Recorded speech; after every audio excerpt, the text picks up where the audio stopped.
연약함을 믿음으로 다시 보라. 탈무드에 다음과 같은 이야기가 있습니다. 어떤 랍비가 당나귀를 타고 닭 한 마리와 등불과 천막을 싣고서 갑니다. 여행을 떠났습니다. 가도 가도 집은 없고 해는 저물어 갑니다. 하는 수 없이 길 옆에다 천막을 치고 나귀와 닭을 천막에다가 묶습니다. 그는 닭을 가지고 다녔는데 그 이유가 있습니다. 그것은 꽃기호하고 아침을 알려주는 시계 역할을 하기 때문입니다. 랍비가 천막 속에서 등불을 켜고 성경을 보고 있었습니다. 그런데 갑자기 강한 바람이 불어 등잔대가 넘어지고 그만 불이 꺼졌습니다.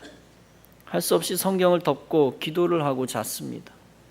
아침에 일어나 보니 밤사이 맹수들에게 나귀와 닭이 죽고 없어졌습니다. 그는 찢어진 천막을 챙겨서 주위를 살펴봅니다. 그랬더니 자기가 바로 동네 가까이에서 자고 있었다는 사실을 알아차립니다.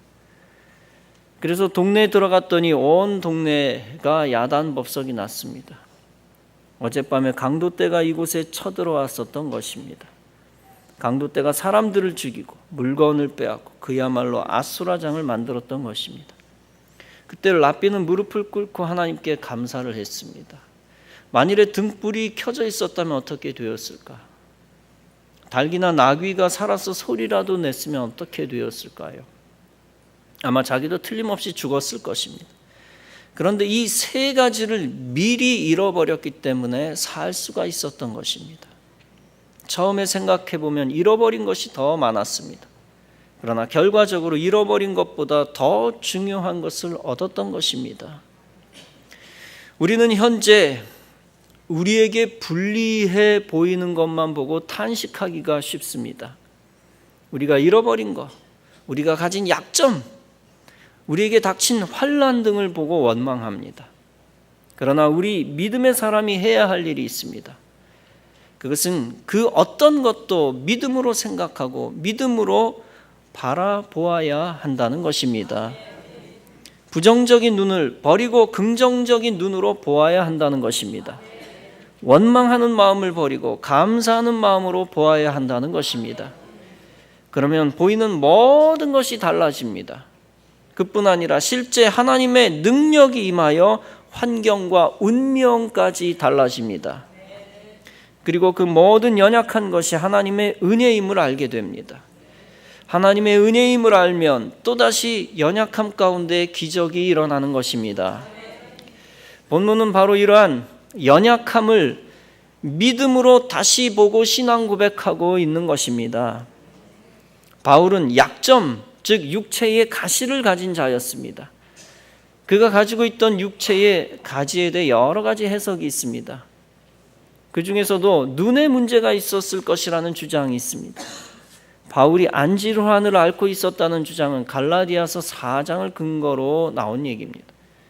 너희가 할 수만 있었더라면 너희의 눈이라도 빼어 나에게 주었으리라. 갈라디아 성도들이 바울의 안질환을 걱정하고 있습니다. 그들은 바울을 위해서라면 자신의 눈이라도 빼어주고 싶을 정도로 헌신했다는 것입니다. 또 다른 해석은 갑자기 발작을 일으키는 간질입니다. 바울은 본문에서 육체의 가시에 대한 부가적인 설명을 합니다. 그는 그것을 사탄의 사자라고 표현합니다. 왜 그렇게 말했을까요? 그는 육체의 가시를 그가 받은 계시와 연결시키고 있기 때문입니다. 자신이 받은 여러 가지 계시가 지극히 엄청나게 크다. 그러나 받은 계시가 큰 만큼 가시도 있다는 것입니다. 그것은 바울을 자만하지 않게 하시려는 하나님의 뜻이라는 것입니다. 바울 자신도 스스로 약한 사람임을 인정하고 있습니다. 바울 자신도 하나님의 경로에서 벗어나고자 하는 본능을 가졌다는 것입니다. 그런데 육체의 가시가 그 길을 벗어나지 않게 감시하는 도구가 되고 있다는 것입니다. 사실 그는 하나님께 3번씩이나 그 가시를 치워줄 것을 간구했습니다. 그러나 아무 소용이 없었고 바울은 고통 속에서 약한 모습을 유지할 수밖에 없었습니다. 이때 본문에서 주님은 바울에게 말씀합니다. 내 은혜가 네게 족하도다. 그 족한 이유는 내 능력이 약한 데서 온전하여지기 때문이다. 이미 주님은 바울에게 엄청난 은혜를 주셨다는 것입니다. 그리고 바울의 연약함을 통하여 하나님의 능력을 보이시겠다는 것입니다. 이때 바울의 위대함도 나타납니다. 보통 사람 같으면 자포자기하거나 원망하거나 저주하고 포기해버립니다. 그러나 바울은 도리어 자기의 최대 약점에 대해 위대한 믿음의 신앙 고백을 하고 있습니다. 나는 도리어 크게 기뻐함으로 나의 여러 약한 것들에 대하여 자랑할 것이다. 여러분, 우리 약한 것들을 자랑하는 거 쉽지 않습니다. 육체적인 장애, 질병, 정신적 장애, 정신적 질병을 숨기고 싶어 합니다. 또 부끄러운 출신, 부끄러운 경력을 숨기고 싶어 합니다. 또 성격적인 결함, 언어적인 결함, 초라한 환경을 숨기고 싶어 합니다. 더 나아가 관계적 약점도 숨기고 싶어 합니다. 배우자가 불신자인 경우도 있고 배우자가 난폭한 경우도 있습니다. 부모가 악한 사람일 경우도 있고 자녀가 반항한 경우도 있습니다. 정서적인 결함이 있을 수 있습니다. 과거의 고통과 상처가 아물지 않은 자도 있습니다. 그런데 바울은 나의 여러 약한 것들에 대하여 자랑할 것이다 라고 했습니다. 학자들은 그 간질 외에 외모적 약점도 가졌다고 합니다. 바울과 테크라의 행적이라고 하는 한 외경에 묘사된 바울의 스케치는 다음과 같습니다. 대머리와 휜 다리에 눈썹은 서로 맞닿고 코는 매부리에 단신에 다부진 체구를 가졌다. 그러나 그는 자신의 여러 약점들에 대하여 자랑할 것이라 했습니다. 그는 주님 때문에 홀로 지내는, 독신으로 지내는 약점도 가지고 있습니다. 그러나 그는 당당하게 이렇게 고백합니다. 나는 모든 사람이 나와 같이 되기를 원하노라. 그러나 각각 하나님께 받은 자기의 은사가 있으니 하나는 이러하고 하나는 저러하니라. 자신은 복음 전도를 위해서 주님께 온 인생을 바쳤다는 것입니다. 그렇기 때문에 결혼에 대한 생각이 들어올 틈이 없다는 것입니다. 그는 자신의 관계적 약점도 믿음 안에서 수용하고 있는 것입니다. 그가 모든 육체적, 정서적, 정신적, 관계적 약점들을 수용하고 있습니다. 더 나아가 과거에 예수 믿는 사람들을 죽이러 다녔던 신앙 역사의 약점, 영적 약점들도 가지고 있는데 그것을 수용하고 있습니다. 자신의 전도 활동을 위하여 세속 권세자들에게 자신의 과거를 소상히 설명하기도 합니다. 이렇게 바울이 모든 바울 자신의 모습을 받아들이는 이유는 하나입니다. 그것은 바울 그를 통하여 그리스도가 존귀하게 되기를 바울이 바라기 때문이었습니다. 빌립보서 1장은 말씀합니다.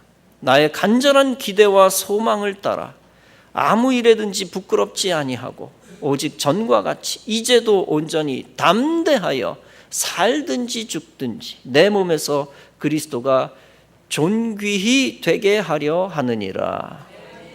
즉 그리스도의 영광을 위해서라면 자신의 부끄러움 따위는 개의하지 않겠다는 것입니다. 여러분, 이것이 중요합니다. 그리스도 중심으로 나를 생각하면 나의 모든 연약함을 자랑할 수 있습니다. 그리스도께서 나의 연약한 약점을 통해서도 놀라운 일을 하실 수 있다는 믿음입니다. 만약 그리스도를 생각지 아니한다면 자신의 약점을 수용하기 어렵습니다. 그리스도의 은혜가 없이는 내 힘으로 나의 약점을 받아들일 수 없기 때문입니다. 자존감을 잃어버릴 수밖에 없고 스스로 가치 없다고 여기며 낙심하며 우울해집니다. 반대로 그리스도 중심적 생각을 하면 자신의 약점을 수용할 수 있습니다. 우선 그리스도께서 나의 죄를 사하시고 용서하셨다는 은혜를 붙듭니다. 용서하시는 그리스도를 받아들이고 그리스도 안에서 나 자신도 받아들입니다. 오직 그리스도를 위하여 쓰임받고 있는 것만으로도 감사합니다. 주님이 우리를 용납하시고 받으셨듯이 나도 나를 받아들일 수 있게 되는 것입니다. 내 모습 이대로 주 받으옵소서. 날 위해 돌아가신 주 날 받으옵소서. 사랑하는 성도 여러분, 인간의 모든 죄를 용서하시는 예수 그리스도의 보혈을 의지하시기 바랍니다. 그 보혈을 의지하여 죄를 씻고 주님 품에 안기시기를 바랍니다. 주님은 모든 죄를 다 용서해 주실 것입니다. 그리고 주님이 여러분을 용납하신 것 같이 여러분도 여러분 자신을 인정하시기 바랍니다.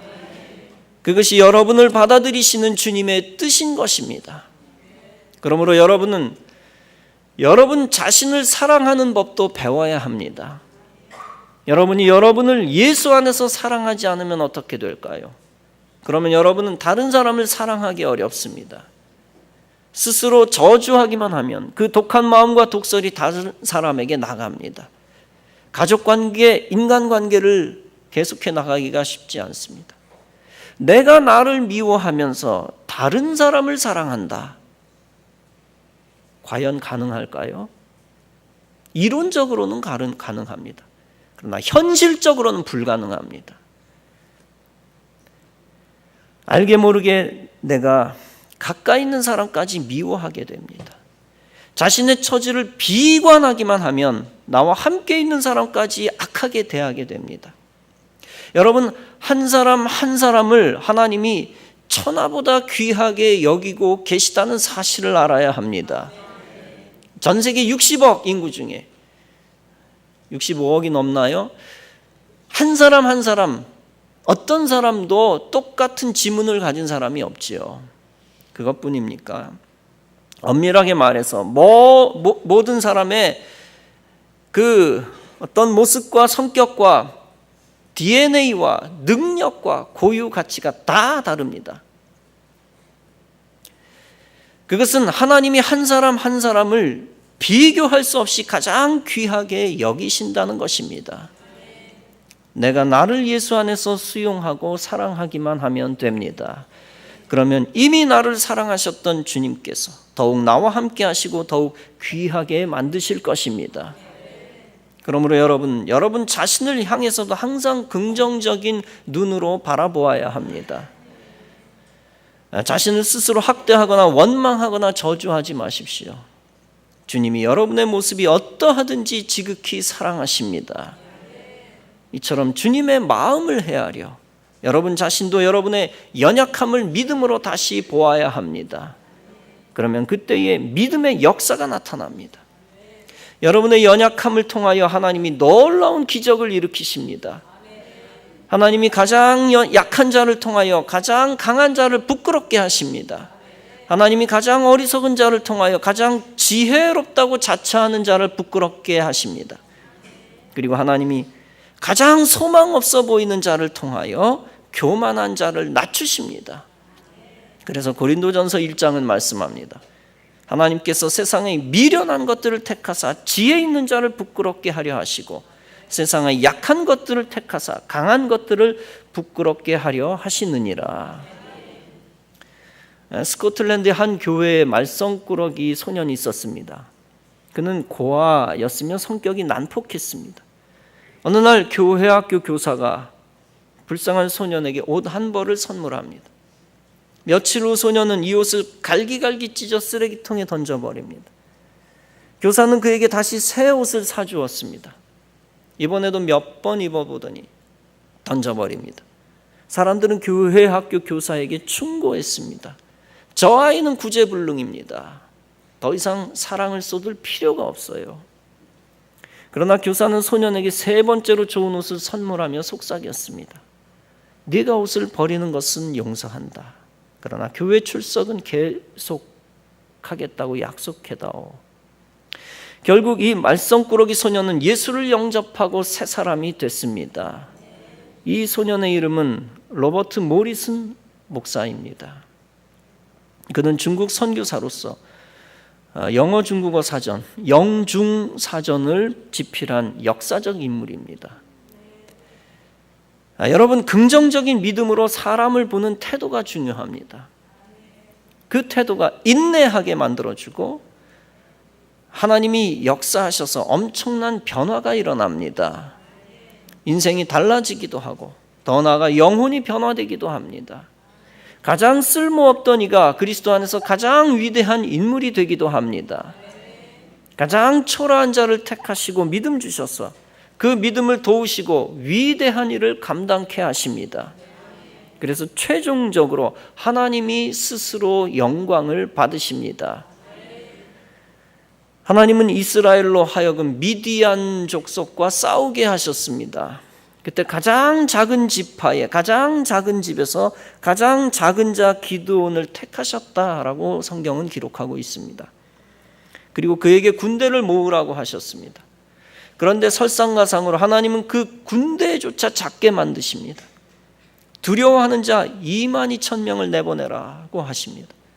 그랬더니 10,000명만 남았습니다. 그런데 하나님은 아직도 군대의 숫자가 많다고 하십니다.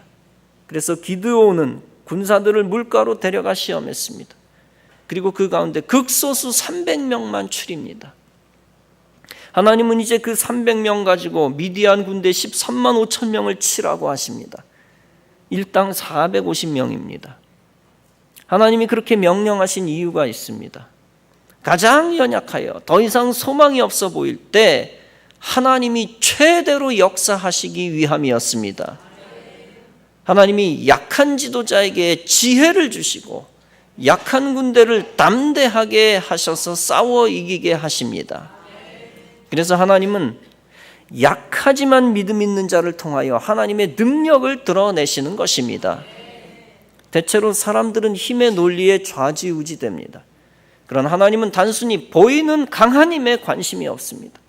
오직 약하지만 담대하고 긍정적인 믿음을 가진 자에게 관심이 많습니다. 그리고 실제 연약함을 믿음으로 다시 보는 자에게 힘과 기적을 부어주십니다. 그래서 스가랴 4장은 말씀합니다. 이는 힘으로 되지 아니하고 능으로 되지 아니하고 오직 나의 신으로 되느니라. 즉 오직 나의 영으로 되느니라. 여러분, 야곱은 축복의 사람이 되기를 간절히 사모했습니다. 하나님은 그의 기도를 들어주시기 전에 그의 환도뼈를 치셨습니다. 그래서 일생 절면서 살아갔지만 그는 하나님께 더욱 붙들렸고 진정한 축복의 조상이 되었습니다. 어떤 면에서 우리에게 소위 약점과 연약한 것이 없다면 오히려 위기입니다. 하나님이 그런 자를 크게 쓰지 않으실 것이기 때문입니다. 약점이 없는 사람은 교만할 수밖에 없고 믿음 키우기가 어렵습니다. 반대로 약점이 있는 사람은 하나님께 집중하게 되고 하나님의 관심도 받습니다. 하나님은 우리의 약점과 연약함을 사랑하십니다. 약점이 있지만 믿음으로 나와 이웃과 성도를 보는 사람은 타인을 존중하게 됩니다. 하나님 앞에 더욱 겸손하게 되고 하나님의 능력을 끌어오게 됩니다. 그러므로 약점은 부끄러움이 아니라 하나님의 능력인 것입니다. 약점은 부끄러움이 아니라 하나님의 능력이다. 너무나 연약했지만 바울은 예수 안에서 연약함을 믿음으로 다시 보았습니다. 그러면서 그는 그 연약함 속에 하나님의 강함이 들어있다는 사실을 알아차리게 됩니다. 그러다 보니 이제 바울은 약자로서의 피해의식으로 인하여 더 이상 스스로를 원망하는 행위를 하지 않습니다. 이제 바울은 예수 안에서 모든 것을 소유한 강자와 같은 강자의식을 가지게 됩니다. 그러면서 그는 믿음으로 강자의식을 가지고 여러 약한 자들을 더욱 귀하게 봅니다. 그래서 사도 바울은 고린도전서 9장에서 말씀합니다. 약한 자들에게는 내가 약한 자와 같이 된 것은 약한 자들을 얻고자 함이요 여러 사람에게 내가 여러 모양이 된 것은 아무쪼록 몇몇 사람을 구원코자 함이라. 여러분, 사도 바울에게는 이제 여유가 있습니다. 궁핍에 처하거나 빈궁에 처하거나 부유함에 처하거나 아무 상관이 없습니다.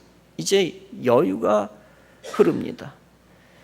물론 그는 핍박당하고 고통당하고 여전히 육체적인 약점이 그를 괴롭히고 있습니다. 그러나 믿음의 눈으로 자신의 연약함을 바라보고 있고 고통과 핍박을 바라볼 때에 그는 강자가 됩니다. 그래서 감옥 안에서도 감옥 밖에 있는 사람을 향하여 당당하게 기뻐하라라고 명령을 하고 있습니다. 하늘에 먼저 올라가 보았고 하늘의 기쁨을 먼저 소유한 자로서 이제 두려움도 없습니다. 그래서 감옥 바깥에 있는 자들을 도리어 불쌍히 여기면서 그들의 영적 상태를 염려해 줍니다.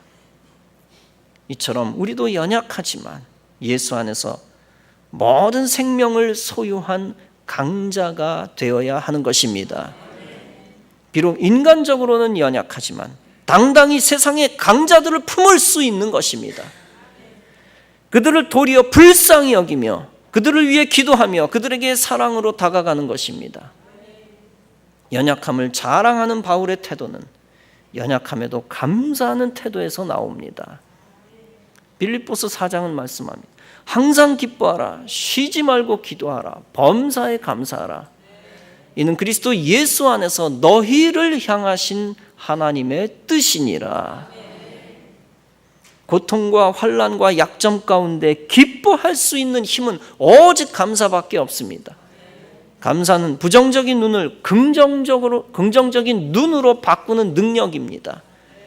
연약함을 부정적인 눈으로만 볼 필요 없습니다.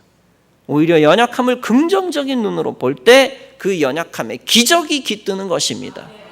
그리고 그 연약함이 오히려 하나님과 가까워지게 합니다. 그래서 그 연약함 때문에 영혼이 더 잘 되고 더 큰 사명을 감당하게 되는 것입니다. 1874년부터 3년 동안 미국 미네소타주는 최악의 상황에 처했습니다. 극심한 가뭄과 메뚜기 떼의 습격으로 농작물은 전부 상했습니다. 설상가상으로 경제 대공황이 겹쳐서 가게 문은 거의 다 문을 닫았습니다. 사람들은 생필품을 구하지 못해 아우성이었습니다. 1877년 4월 27일 필스버리 주지사의 연설은 주민들을 감동시켰습니다. 우리에게는 아직도 희망이 있습니다. 하나님께서 이 시련을 통해 반드시 행복을 주실 것입니다. 고통의 날인 오늘을 감사기도의 날로 정하고 한 목소리로 기도합시다. 주민들은 필스버리 주지사의 말에 따라 한 목소리로 기도했습니다. 며칠 후 들판을 새까맣게 덮었던 메뚜기 떼가 전부 사라졌고 경제도 정상으로 돌아갔습니다. 이처럼 항상 기뻐하는 자는 항상 감사하는 자이며 항상 감사하는 자는 가장 약할 때에 가장 강한 하나님의 능력을 보게 되는 것입니다. 미국에서 2명밖에 없는 사지마비 장애인 의사 중 한 분이 있습니다. 이승복 박사입니다. 존스 홉킨스 병원 수석 레지던트를 거친 그의 이력은 화려합니다. 뉴욕대를 졸업하고 콜롬비아 대학 공중보건학 석사, 다트머스 대학 의학 박사, 하버드 의대 인턴 생활을 수석으로 마쳤습니다. 그는 부모님을 따라 8살 때 미국으로 이민 갔습니다. 감당하기 힘들었던 유년기를 11살 때부터 기계체조로 견딥니다. 기계체조를 시작하기가 무섭게 그는 뛰어난 기량을 발휘합니다. 올림픽 금메달이 유력한 대한민국 국가대표 선수로 자리 잡아갑니다. 그러던 1983년 7월 4일 고난도 회전 기술을 연습하던 중 턱이 마루에 꽂히며 떨어집니다. 그래서 순간 척추신경 조직이 끊어지고 말았습니다. 그의 나이 18살, 한창 꿈을 키워갈 때 그는 금메달의 꿈을 접어야 했습니다. 9개월간의 재활 기간보다 더 괴로웠던 것은 더 이상 인생에 꿈이 없다는 것과 왜 나에게 이런 일이 일어났을까 하는 의문이었습니다. 평생 휠체어를 타야 하는 그는 주위 도움으로 공부에 매진하여 뉴욕대를 입학할 수 있었고 그곳 캠퍼스 선교사로부터 복음을 듣게 됩니다. 그리고 선교사는 다음과 같은 진리를 가르쳐 줍니다. 우리를 사랑하셔서 부르신 주님은 사람마다 계획이 있다라고 하는 것과 이 땅에서 온갖 경멸과 고난과 고통을 받으신 주님이 누구보다 더 자신의 아픔과 무너지는 마음을 잘 알고 계시다는 것입니다. 그래서 그는 주님이 계획하신 삶 안에는 감당할 힘이 있다는 것을 깨달았습니다. 인격적으로 예수님을 영접한 후 이승복은 더 이상 금메달에 집착할 필요가 없었습니다. 그는 자신과 같은 사람을 일으켜 세우고 싶은 제2의 꿈이 생겼습니다. 모두가 말도 안 된다며 반대했던 의사가 되기 위해 공부를 시작합니다. 재활 때보다 더 힘든 과정이었고 인턴 생활을 하던 중 자신의 손과 발이었던 어머니도 중풍으로 왼쪽이 마비됩니다. 그래서 그는 2개의 휠체어를 끌어야 했습니다. 자기 자신이 휠체어에 타고 앞에는 엄마의 휠체어를 밀고 다녔습니다. 그러나 그는 좌절하지 않았습니다. 주님이 감당할 힘을 이미 주셨다고 믿었기 때문입니다. 그는 중증 어린이 환자에게 다음과 같이 말하곤 했습니다. 너 내가 휠체어에 있는 거 보이지? 나는 체조 선수였어. 나는 예전에 한국 대표로 세계에서 뛰었어. 올림픽을 위해 연습하다가 넘어져 목이 부러졌어. 그렇다고 내가 하고 싶은 일을 못하고 그러고 싶진 않았어.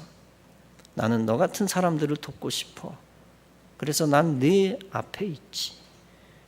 너도 똑같이 할 수 있어. 하나님도 네 곁에 계시고 가족과 사랑하는 사람들도 아주 많고 세상에서 아주 좋은 의사들과 의료진이 너를 돕고 있어. 알겠지? 계속 믿음을 갖고 열심히 해나가자. 평생 재활해야 하는 환자인 동시에 의사인 그의 한마디 한마디는 이제 세계 최고의 병원에 있는 환자들에게 가장 좋은 약이 되고 있습니다. 그는 자신과 영원히 함께 하시는 주님의 휠체어를 타고 예수님의 사랑을 전하기 위해 오늘도 힘차게 달려가고 있습니다. 고린도전서 10장은 말씀합니다. 사람이 감당할 시험 밖에는 당한 것이 없나니 시험 당할 즈음에 또한 피할 길을 내사 너희로 능히 감당하게 하시느니라. 사랑하는 성도 여러분, 믿음의 조상들과 사도들의 연약함을 통해 하나님은 놀라운 일들을 행하셨습니다. 그리고 이 시대에도 지극히 연약한 사람들을 통해 하나님은 역시 놀라운 일들을 행하고 계십니다. 여러분의 모든 연약함이 얼마나 연약한 것인지 우리 서로 다 알지 못합니다. 그러나 여러분의 연약함을 믿음으로 다시 바라보시기 바랍니다. 여러분 자신의 연약함을 받아들이시기 바랍니다. 그리고 여러분의 연약함을 주님께 내어 맡기고 주님이 그것들을 사용하실 것이라는 믿음을 가지시기 바랍니다. 더 나아가 하나님이 그 속에서 역사하실 그 연약함을 믿음 안에서 자랑하시기 바랍니다. 그러면 주님께서는 그 연약함 가운데 기적을 심어주실 것입니다. 그러면 그 연약함 때문에 불행해지는 것이 아니라 오히려 예수 안에서 새로운 행복의 씨앗을 창조할 것입니다. 믿음으로 모든 것을 바라보며 슬픔의 죄를 영광의 화관으로 만드시는 하나님의 회복과 능력을 체험하며 하나님께 무한 영광 돌리는 여러분들의 인생이 다 되어지시기를 주님의 이름으로 축원합니다.